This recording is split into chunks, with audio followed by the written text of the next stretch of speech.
Good evening, friends. Thank you for listening with an open heart. I speak tonight not to point fingers, but to remind us what being British truly is. Not pomp or past empires, but the quiet, everyday choices we make, choices to open our doors when the world is on fire.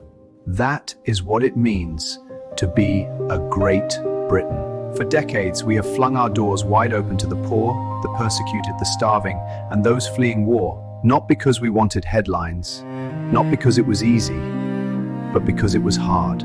Not every Christian in this country falls to his knees with a Bible in hand. Most don't. Some are Christian by label only, same as some Muslims, Hindus, atheists. But for the rest of us, faith isn't ceremony, it's character.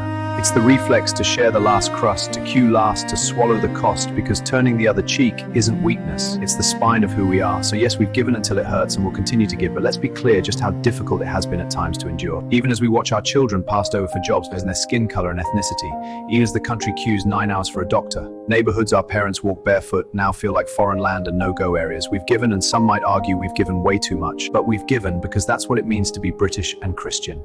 It's not a church thing for many, it's not falling down at the altar, it's just enshrined in our soul's doctrine of fair play, and our ancestors' struggles have left this indelible mark on all of us. This has been the commitment of the British people for decades, not just in the name of Christ or God, but fairness and decency.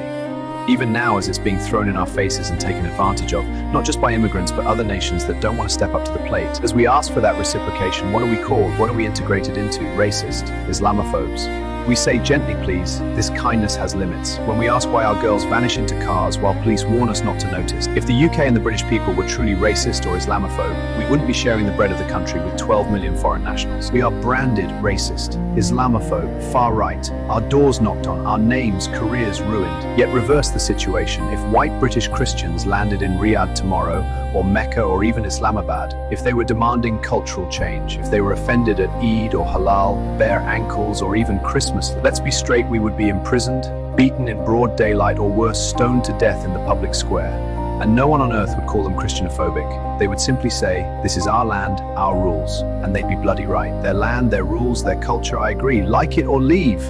But somehow the rules change for Britain and the British people. But somehow we are all racists or Islamophobic if we raise concerns over our daughters' welfare or our children's futures, waiting lists or houses. The hypocrisy is staggering, and for the life of me, I cannot understand why the Muslim community do not join our call for a national inquiry into grooming gangs. If you really think this is about racism and Islamophobia, then why not join the British people in calling for a national inquiry? Then we'll all know where we stand at the end of it. So let them sneer. Let them throw our mercy back in our faces. Britain will always be a Christian nation, not just by law, but by soul.